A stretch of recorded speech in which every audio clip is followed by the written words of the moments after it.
এই অ্যাঙ্গেলটা যদি I1 হয় তাহলে ভার্টিক্যালি অপোজিট অ্যাঙ্গেল, আমার হাতটা ফলো করবে, টোটাল অ্যাঙ্গেলটা পুরোটা এই ডট ডট থেকে শুরু করে এই ডট ডট অবধি পুরোটা I1 হবে। আরে বাবা, আমি যদি এখানে আঁকি, এই তো আমার ছবিটা ছিল, এইখানে ডট ডট টেনেছি, এই অ্যাঙ্গেলটাই হচ্ছে I1, তাহলে আমি বলতে পারি না এই পুরো অ্যাঙ্গেলটাও হবে I1? হ্যাঁ স্যার। তার মধ্যে এইটুকুনি পোরশন যদি R1 হয় তাহলে আমি কি বলতে পারি এইটুকুনি অ্যাঙ্গেল, এই যে এই পোরশনটা, এটা হবে I1 মাইনাস R1? হ্যাঁ স্যার। তাহলে এই ছবিতে এই অ্যাঙ্গেলটা এখানে আমি লিখতে পাচ্ছি না, এখানে লিখলে এত বড় I1 মাইনাস R1 ধরানো যাবে না, ছোট করে লিখছি, তারপর দেখি দেখা যাচ্ছে কিনা। এই অ্যাঙ্গেলটা হলো I1 মাইনাস R1। ক্লিয়ার সবার? দেখা যাচ্ছে কি? খুব খারাপ অবস্থা।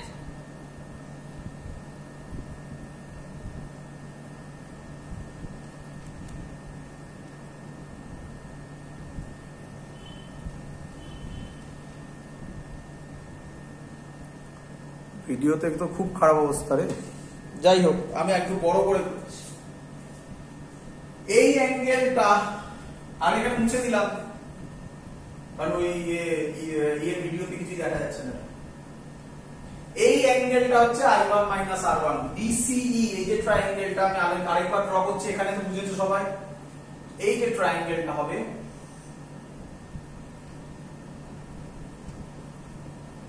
এটা 90 ডিগ্রি, এটা C, এটা E, এটা B। এই অ্যাঙ্গেলটা হচ্ছে I1 মাইনাস R1। তাহলে ট্রায়াঙ্গেল BCE থেকে তোমরা আমাকে বলো sin I1 মাইনাস R1 কত হবে? ফর্মুলা হচ্ছে পারপেন্ডিকুলার বাই হাইপোটেনাস। এটা যদি অ্যাঙ্গেল হয় তার উল্টো দিকেরটা পারপেন্ডিকুলার, তার মানে হচ্ছে গিয়ে C। হাইপোটেনাস হচ্ছে যেটা পারপেন্ডিকুলার হয়, মানে যেটা 90 ডিগ্রি হয়, এটা 90 ডিগ্রি, তার অপোজিটেরটা হাইপোটেনাস, তাহলে BC হচ্ছে হাইপোটেনাস। সবার clear idea? CE by BC, এটাকে আমি লিখতে পারি CE মানে হচ্ছে X বাই BC। চলো এগোই, সবার ক্লিয়ার? হ্যাঁ স্যার। চলো, এখান থেকে আমি বলতে পারি X হবে BC sin I1 minus R1। চলো এখানে একটা ভ্যালু বসাবো, পরে বসাচ্ছি। এবার একটু অন্যদিকে চলে আসো। ট্রায়াঙ্গেল, এদিকে করছি আমি, ট্রায়াঙ্গেল BOC, এই যে দেখো BOC, এই ট্রায়াঙ্গেলটার কথা বলা হচ্ছে, ট্রায়াঙ্গেল BOC। আমি এখানে আঁকছি, ছবিটা এই রকম ছিল, দেখো এই ট্রায়াঙ্গেলটার কথা বলা হচ্ছে। ক্লিয়ার? এটা O, হ্যাঁ স্যার। এই অ্যাঙ্গেলটা R1। ট্রায়াঙ্গেল BOC এর ক্ষেত্রে আর বলার দরকার নেই, এই অ্যাঙ্গেলটাই 90। তাহলে তোমরা আমাকে বলো ট্রায়াঙ্গেল BOC এর ক্ষেত্রে cos R1 কত হবে? এখানে লিখো cos R1 কত হবে? ফর্মুলা হবে বেস বাই হাইপোটেনাস। বেস মানে হবে BO, BO এর জায়গায় আমি ডাইরেক্ট বসাতে পারি T। কেন? BO যেটা সেটাই glass স্ল্যাবের thickness. Clear?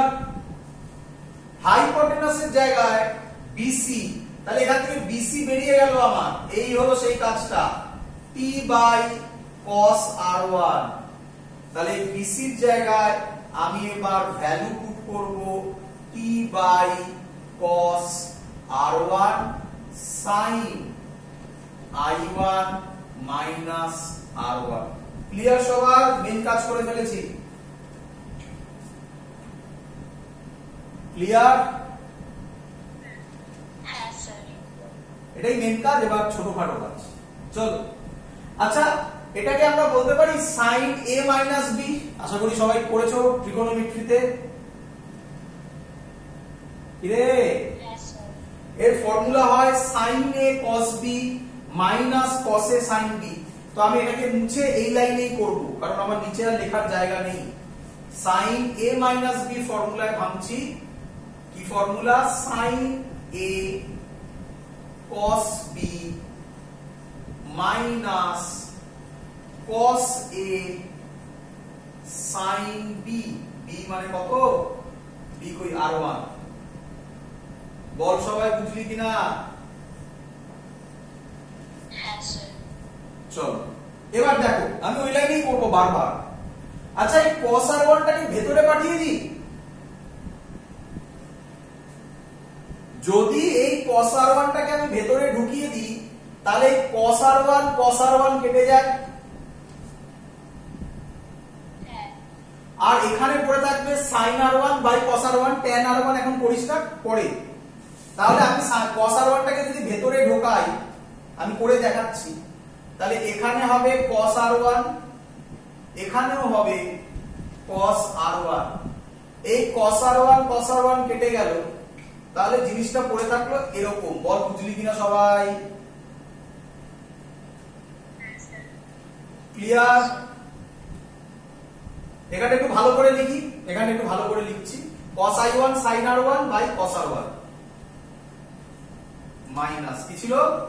cos i1 sin r1 by পুরোটাই বাই cos r1। ক্লিয়ার? কোনো ডাউট? Yes, sir. চলো এবার ওই উপরে কাজ করব, ওই উপরে। আর তো এখানে কোথাও নেই জায়গা, এগুলো মুছে দিলাম। বলো, শুনতে পাচ্ছি? হ্যাঁ, শুনতে পাচ্ছি না, জোরে কথা বল। আমি কিছু কি বলতো? কি মতো উঠছে?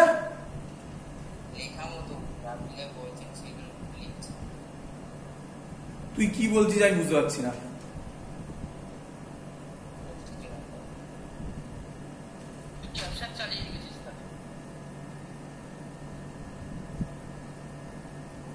চলো করি,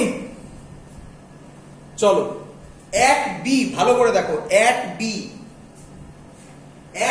আমি যদি স্নেলস ল অ্যাপ্লাই করি, তাহলে আমি কি বলতে পারি?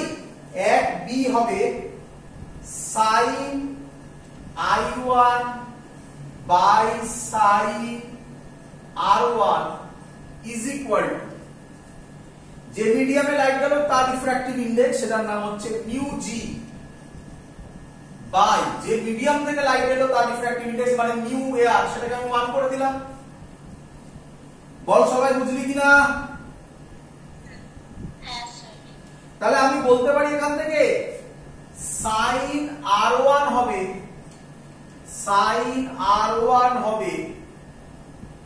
sin i1 by mu G. Clear? আচ্ছা, যদি sin r1 হয় sin i1 বাই মিউ জি, তাহলে কে আমায় বলবি cos r1 কে কি বলতে পারি? Root over 1 minus sin square r1। এই ফর্মুলা আশা করি সবাই জানিস, sin square theta plus cos square theta 1। তাহলে cos স্কয়ার থিটা হবে 1 মাইনাস sin স্কয়ার থিটা, তাহলে cos থিটা হবে root over 1 minus sin square theta. তাই আমি লিখেছি cos r1 হবে root over 1 minus sin square r1। Clear? Yes, sir.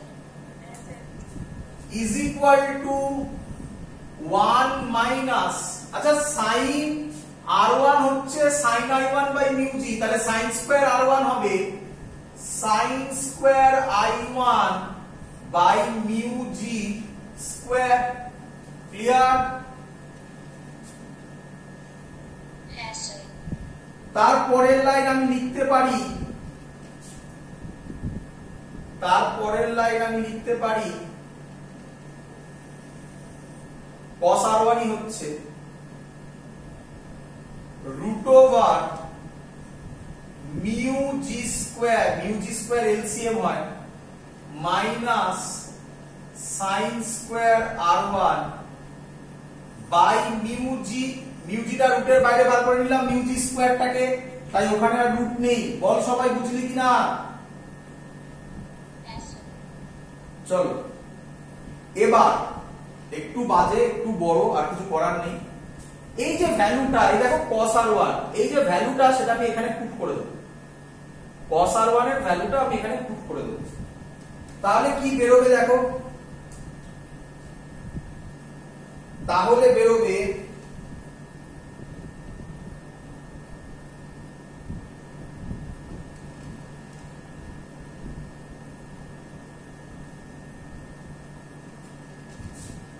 এখানে যদি আমি পুট করি x is equal to t sin i1 minus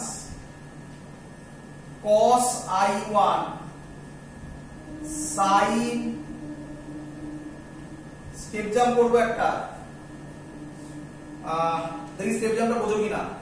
cos i1 sin r1 আছে, এই দেখো sin r1 মানে আবার কি sin i1 by mu g, তাহলে sin r1 এর জায়গায় ভ্যালু বসাচ্ছি sin i1 by mu g, এটা কিন্তু সবে sin r1 এর ভ্যালু বসালাম। ক্লিয়ার? দেখো অলরেডি তলায় একটা cos r1 আছে, এবার cos r1 এর এই বড় ভ্যালুটা বসাতে হবে, কিছু করার নেই। cos r1 এর এই বড় ভ্যালুটা আমি যদি বসাই তাহলে হবে root over mu g square minus sin square i1। আশা করব বুঝতে পারছো। এবারে তলায় একটা mu g হবে, এই mu g আর mu g ক্যান্সেল আউট হয়ে যাবে, তাহলে mu g টাকে মুছে দাও। এখানে একটা mu g হবে আর এখানে একটা mu g আছে, mu g ক্যান্সেল আউট হয়ে যাবে। তাহলে ফাইনাল অ্যানসার কি হবে? উপরে মুছে লিখছি ফাইনাল অ্যানসার, উপরে মুছে লিখছি ফাইনাল অ্যানসার। x হবে t, এখান থেকে দেখো ভালো করে কে কমন যায়, sin i1 কমন যায়। ক্লিয়ার?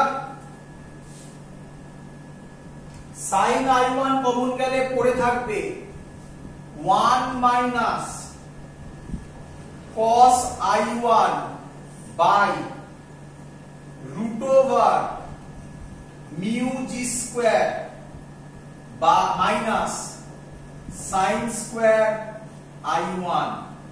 এটাই ফাইনাল অ্যানসার। এটা তোমাকে প্রুফ করতে দিতে পারে, অলরেডি দিয়েছে ইয়ারে। একটু বড় কোশ্চেন, একটু টাফের আন্ডারেই ফেলা হয়, বাট ভালো করে একটু অবজার্ভ করো, বাড়িতে 2-3 বার প্র্যাকটিস করবে, দেখবে তাড়াতাড়ি হয়ে যাচ্ছে। প্রথমবার করলে, আমি যেহেতু অনলাইন বোঝাচ্ছি তাই একটু টাইম লাগলো, বাট জিনিসটার মধ্যে এমন কিছু নেই, এমন কিছু জিনিস আমি পড়িনি যেটা তোমার কাছে একদম আননোন লাগলো। ক্লিয়ার সবার? রেয়ার দেয়, কোশ্চেনটা করে যাবে, এটাকে এর আন্ডারে ফেলা হয়। যদি বাজে কোশ্চেন হয় তাহলে এই কোশ্চেনটাকে ফেলা হয় এর আন্ডারে, এটা দেয়।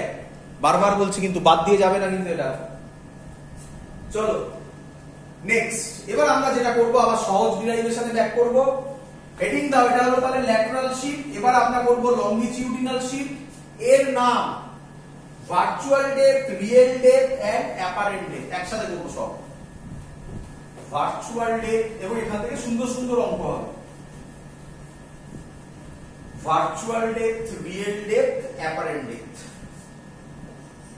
এটাও দেয়, এটাও পরীক্ষায় দেয়। ভার্চুয়াল ডেপথ, রিয়েল ডেপথ, কমা অ্যাপারেন্ট ডেপথ। কেউ কেউ এটাকে বলে লংগিটিউডিনাল শিফট। আগেরটা কি ছিল? ল্যাটারাল। Longitudinal shift. ক্লিয়ার সবার? হ্যাঁ স্যার। চলো এবার আমি একটু প্র্যাকটিক্যালি বোঝাই। সবাই এটা দেখেছো, তোমরা ল্যাটারাল শিফটটাও দেখেছো, বাট অবজার্ভ করনি। এবার বোঝাতে পারবো, ভালো করে দেখো। আচ্ছা তোমরা এরকম দেখোনি কি কখনো? ভালো করে দেখো, ভালো করে শোনো আগে।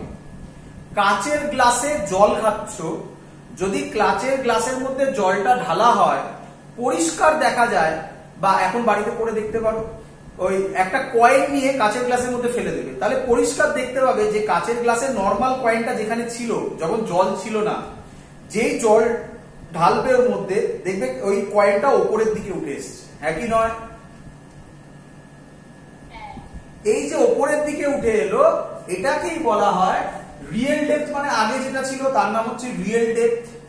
এবার হচ্ছে অ্যাপারেন্ট ভার্চুয়াল ডেপথ, মানে তোমার যেটা মনে হচ্ছে সেটাকে বলা হচ্ছে ভার্চুয়াল ডেপথ। অ্যাপারেন্ট মানে হচ্ছে ওই যে তোমার মনে হচ্ছে সেটা, একই কথা, ভার্চুয়াল ডেপথ অ্যাপারেন্ট ডেপথ। তাহলে তোমার যে মনে হচ্ছে যেন তলার পোরশনটা উপরের দিকে উঠে এলো, তাহলে তোমার মনে হচ্ছে ডেপথটা কমে গেল, এটাকেই বলা হচ্ছে ভার্চুয়াল বা অ্যাপারেন্ট ডেপথ।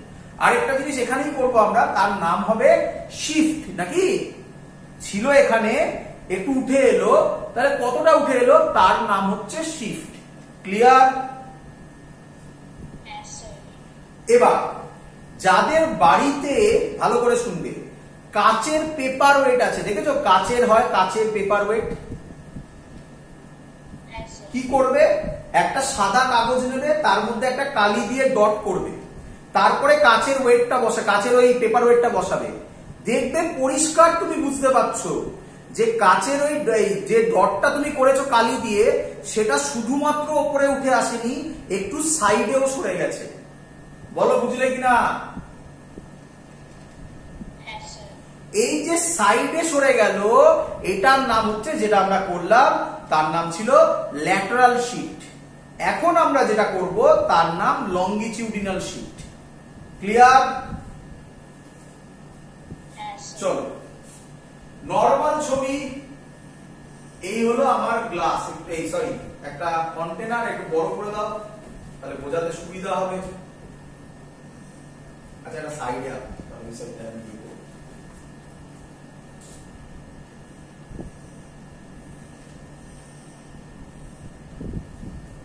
এখানে লিকুইড ভরা আছে, ওয়াটার ভাবতে পারো সুবিধার জন্য, লিকুইড ভাবো, মানে যে কোনো রিফ্র্যাক্টিভ ইনডেক্স হতে পারে। এবার এর তলায় আমি একটা অবজেক্ট রাখলাম। আচ্ছা আশা করি সবাই বুঝতে পারছো, এটা আমি ওয়াটার না ধরে লিকুইড ধরছি, সুবিধা হবে তোমাদের। Mu L, L for liquid. একটা সাইডেই আঁকবো ছবি, এই সাইডেও একইভাবে হবে, সেটাও আমরা করব, পরে অঙ্ক দিয়ে করব। আচ্ছা আমি ধরে নিলাম এর থিকনেস মানে হচ্ছে ডেপথ, অ্যাকচুয়াল ডেপথ টি। এখান থেকে একটা লাইন, যে লাইনটা স্ট্রেট চলে যাবে, মানে পারপেন্ডিকুলারলি পড়লো, সেটা সোজা বেরিয়ে যাবে, হ্যাঁ কি নয়? আরেকটা লাইট এখান থেকে বেরিয়ে এরকম করবে, এখানে এবার একটা নরমাল হবে। বলো সবাই বুঝলে কিনা? আচ্ছা আরেকটু জিনিস, আরেকটা কথা বলতে চাই আমি, একটু ভালো করে বোঝো বাবা। তোমরা বলবে স্যার এখান থেকে কি এরকম দুটো লাইটই বেরোয়? অ্যান্সার না, প্রচুর লাইট বেরোবে। আমরা কোনো পয়েন্ট পাওয়ার জন্য মিনিমাম কটা রে দরকার? দুটো। আরো রে আঁকলে অঙ্কটা একটু, ছবিটা একটু কমপ্লিকেটেড হবে, আর কিছু হবে না। বোঝা গেছে? চলো তাহলে এই লাইট পড়লো, লাইট এবার যাচ্ছে ডেন্সার থেকে রেয়ারারে। এটা লিকুইড বলে দিয়েছি, এটা এয়ার। বলো লাইট কোন দিকে বেন্ড করবে? একটু নাম দিয়ে দিই। এই পয়েন্টটার নাম দিলাম বি, এই পয়েন্টটার নাম দিলাম এ, এইটা হবে এখন আমার ছবি wise angle of incidence I. Clear? এবার বলো লাইট কোন দিকে বেন্ড করবে? Away from normal. চলো অ্যাওয়ে ফ্রম নরমাল করে দিলাম। তাহলে এই হলো আমার চোখ, ক্লিয়ার? Yes, sir. এটা অদ্ভুত লাগছে না? কি অদ্ভুত? কি হ্যাঁ স্যার। কি অদ্ভুত বল? আমি ইচ্ছা করে দিচ্ছি। কি অদ্ভুত? আরে বল না রে বাবা। স্যার এত বড় চোখ, তাই নয় কি? আসবো, Yes, sir. বড় চোখ নিয়ে কথা বলবো, চিন্তা করিস না। বড় চোখ নিয়ে কথা বলছে একটু বাদে, ধৈর্য ধর। আচ্ছা টাকা, আমরা যদি চোখ দিয়ে দেখি, তাহলে কোন দিকে দেখবো? সোজা দেখবো, তাই না? তাহলে এটাকে আমি সোজা দেখলে এখানে দেখবো। ও ছিল এখানে, এখানে উঠে গেল ও ড্যাশ। তাহলে এখন আমি কয়েনটাকে কোথায় দেখতে পাবো? ওতে না ওপরে উঠে গেছে ও ড্যাশে? O dash. ও ড্যাশে। তাহলে যখন ওতে ছিল তার নাম হচ্ছে রিয়েল ডেপথ, অ্যাপারেন্ট বা ভার্চুয়াল ডেপথ হচ্ছে এখন এ ও ড্যাশ। ক্লিয়ার সবার? Yes, sir. তো সিম্পল ম্যাথমেটিক্স, খুব সিম্পল ম্যাথমেটিক্স। চলো করবো আমরা এবারে। আচ্ছা আমি বলতে পারি ছবি ওয়াইজ এইটা হচ্ছে আর। চলো আচ্ছা একটু ভালো করে তাকাও, এটা যদি আই হয় আমি বলতে পারি এটাও আই। ক্লিয়ার? Yes, sir. আরে বাবা এইভাবে আলাদা করে এঁকে নাও না। এই একটা লাইট গেছে, এই একটা গেছে, এখানে নরমাল টেনেছো, এটা যদি তুমি আই বলো এটাও আই না? Yes, sir. চলো আচ্ছা এটা যদি আর হয়, সেম লজিকে অনেকেই হয়তো ভুলবে, আমি আবার আলাদা করে এঁকে দেবো, এটাও আমি বলতে পারি আর হবে। এঁকে দিচ্ছি, চিন্তার কিছু নেই, এঁকে দিচ্ছি। আচ্ছা এখান থেকে লাইট এরকম গেল, এটাকে আমরা আর বললাম। এবার এটা মুছে দাও এই জায়গাটা। এখান থেকে এটাকে যদি তুমি বাড়াও তাহলে এখানে ইন্টারসেক্ট করে, একই লজিক। এটা যদি আর হয়, এবার এটা আর না বলো, এটার সাথে এইটার অ্যাঙ্গেল পারপেন্ডিকুলার অ্যাঙ্গেল আর, এটাও স্ট্রেট লাইন এখানে এসছে, এটার সাথেও পারপেন্ডিকুলার একই অ্যাঙ্গেল করবে। Yes, sir. চলো এই হয়ে গেল আমার ছবি, আর কিছু নেই।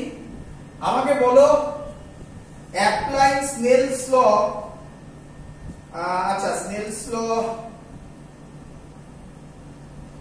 Applying Snell's law at point B. At point B তে স্নেলস ল অ্যাপ্লাই করব। কি? Sine I angle of incidence by sine angle of refraction is equal to, যে মিডিয়ামে লাইট যাচ্ছে, কোন মিডিয়ামে? এয়ার মিডিয়ামে, তার মানে 1। আচ্ছা কাজ করি, 1 বসাচ্ছি না, আমি মিউ এ করে ছেড়ে দিচ্ছি, কারণ এরকম হতেই পারে যখন অঙ্ক দেবে ওটাকে এয়ার না দিয়ে অন্য কিছু দিয়ে দিল, আরো বেশি জেনারেল হবে নাকি? Yes, sir. তো আমি এখানে 1 বসালাম না, ছেড়ে দিলাম, মিউ এ করে দিলাম। ক্লিয়ার? আরে বাবা ভাবনা, এই অঙ্কটাকে এরকম ভাবে দিতে পারে, এখানে ওয়াটার আছে, তার উপরে অয়েল আছে, তাহলে ওয়াটার চোখটা হচ্ছে অয়েলের মধ্যে, তাহলে তখন ওটা তো মিউ এ হবে না, মিউ অফ অয়েল হবে। Yes, sir. তো আমি এটা মিউ এ করে ছেড়ে দিলাম, যা হবে সেটা বসানো। বাই যেখান থেকে লাইট আসছে মানে মিউ এল। আচ্ছা এত অবধি থাকলে এটাকে যদি একটু ভালোভাবে লিখি তাহলে এটাকে লেখার style mu a L. Clear idea সবার? এবার দেখ triangle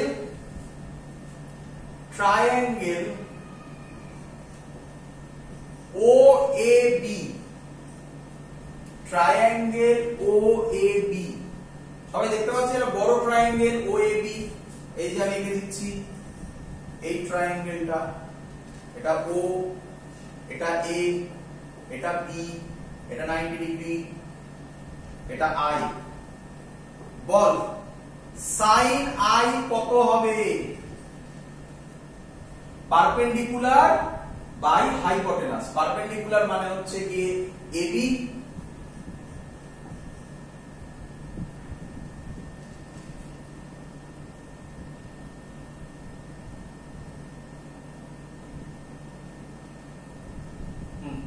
AB by Obi.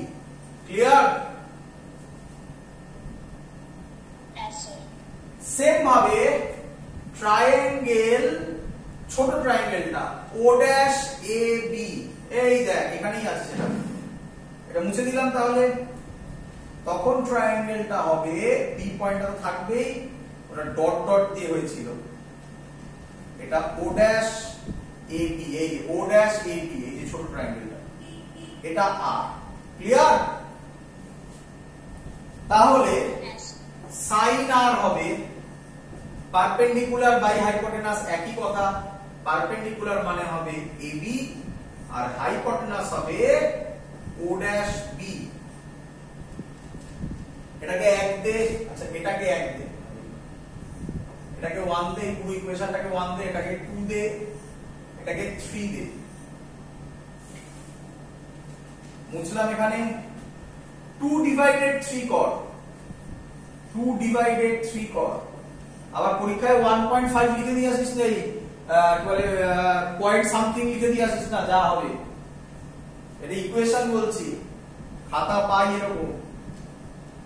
Sign i by sine r হবে এবি বাই ওবি, এটা উপরে উঠবে O dash B by AB, AB কেটে যাবে। স্টেপ যা বললাম একটা, আশা করব সবাই বুঝতে পেরেছিস। বল ক্লিয়ার কিনা?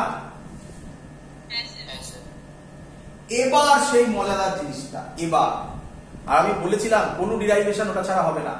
আচ্ছা এই যে পয়েন্টগুলো, এই পয়েন্টগুলো এর সব কাছাকাছি, আরে নয় তো আমার চোখের মধ্যে এত এত বড় চোখ থোড়াই হবে, ছোট চোখ হবে, তাহলে তার মধ্যে অত যাবে কিভাবে? তাহলে বি পয়েন্টটা এর খুব কাছাকাছি।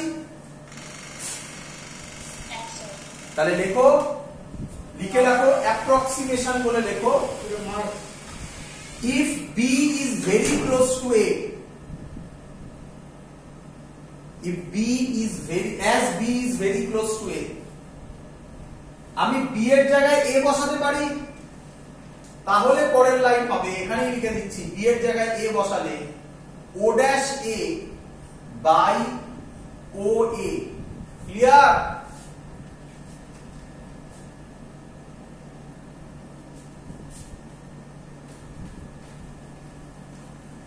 ক্লিয়ার?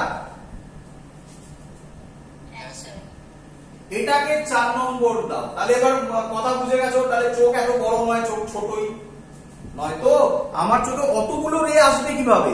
তাহলে আমার চোখের মধ্যে, আমার এটাকে বলে ভিউইং অ্যাঙ্গেল, আমার চোখের মধ্যে যে লাইট গুলো আসবে সেগুলো নিঃসন্দেহে এর খুব কাছাকাছি পড়েছে।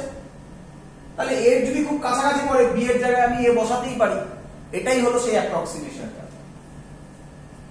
চলো 1 আর 4 এর দিকে তাকাও, তাহলে কি আমি বলতে পারি না, দেখো sin i by sin r, sin i by sin r হয়ে গেছে, মিউ এ বাই এল আছে, তাহলে আমি এখান থেকে বলতে পারি না কি মিউ এ এল, মানে mu a l, sorry mu A by mu l is equal to O dash A by O A. খুব ইম্পর্টেন্ট ফর্মুলা, এটা একটা মনে রাখবে।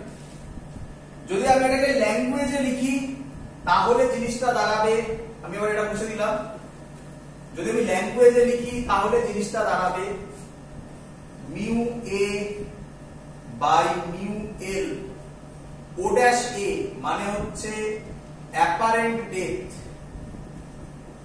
Apparent depth by O A মানে হবে রিয়েল ডেপথ। বলো সবার বোঝা গেছে কিনা? Yes, sir. একটু সাবধান, এটা এরকমও করা যায়, দেখে নাও, মিউ এ এল, তার মানে এটা লেখা স্টাইল মিউ এ এল, তাই না? আচ্ছা যদি কেউ এরকম লেখে অবাক হবে না, মিউ এল এ, তাহলে এটা হয়ে যাবে mu L by mu A, তখন এটা হয়ে যাবে রিয়েল ডেপথ, সাথে লিখছি আর বারবার অত বড় লিখতে পারছি না, বাই অ্যাপারেন্ট ডেপথ। এটা দেখলে অবাক হবে না, একটু সাবধান যদি কোথাও এরকম দিয়ে দেয়, খুব ইম্পর্টেন্ট, এইভাবে মনে রাখবে। Apparent depth by real depth হলে এইভাবে মনে রাখবে, উপরে যদি অ্যাপারেন্ট ডেপথ হয় তাহলে রিফ্র্যাক্টিভ ইনডেক্স হবে উপরের মিডিয়ামটা, আর যদি রিয়েল ডেপথ হয় উপরে তাহলে রিফ্র্যাক্টিভ ইনডেক্স হবে তলার মিডিয়ামটা। এইভাবে মনে রাখবে এটা। ক্লিয়ার সবার? এই প্রুফটা করতে দেয় এত অবধি। আরো একটা প্রুফ হয় এখান থেকেই, সেটা করে দিচ্ছি একসাথে, এমন কিছু কঠিন নয়। আমি এটা লিখে দিচ্ছি, আমি এই ফর্মুলাটা লিখছি, কিভাবে মনে রাখবে সেটা লিখছি। আচ্ছা এখানে লিখে নাও, ফর্মুলাটা এইভাবে মনে রাখবে, নয়তো অঙ্ক হবে না কিন্তু, আমি বলে দিচ্ছি আগে থেকে। কি ফর্মুলাটা মনে রাখবে, এটা দিয়ে যদি বলি apparent depth by real depth, এটা মুছে দিলাম তাহলে। এইভাবে মনে রেখো না, mu A by mu L মনে রেখো না, মনে রাখো is equal to refractive index where light goes, দেখো যেখানে লাইট যাচ্ছে, divided by refractive index, apparent depth by real depth বলছি, মিউ এ মানে refractive index where light goes divided by refractive index where from where light came, from where light came। এটা কিন্তু এক্ষুনি আমি অঙ্ক দেবো আর ভুলবে তোমরা, বারবার বলছি এটাকে এইভাবে মনে রাখবে, এটাকে এইভাবে মনে রাখবে। Apparent depth by real depth, আবার বলছি রিফ্র্যাক্টিভ ইনডেক্স যেখানে লাইট যাচ্ছে, ডিভাইডেড বাই রিফ্র্যাক্টিভ ইনডেক্স যেখান থেকে লাইট এসছে। ক্লিয়ার? এটা মুখস্থ করে নাও, বারবার করে আমি বলে দিচ্ছি, ওখান থেকে অঙ্ককে কিন্তু পেঁচাবে, এক্ষুনি পেঁচাবো, ওখান থেকে পেঁচাবো। ওই refractive index where light goes divided by refractive index from where light came, এইভাবে মনে রাখবে, ওইভাবে নয়, ওই ফর্মুলা দিয়ে মনে রাখবে না, পারবে না অঙ্ক করতে। চলো আরেকটা ডিরাইভেশন হয়, সেটা করিয়ে দিই এখান থেকে। আচ্ছা এদিকে দেখো শিফট কতটা সরলো, বলো ছিল কোথায়, ডি দিয়ে ডিনোট করলাম, ছিল কোথায়, ওতে, অবজেক্টটা ছিল কোথায়, ওতে, অবজেক্টটা এখন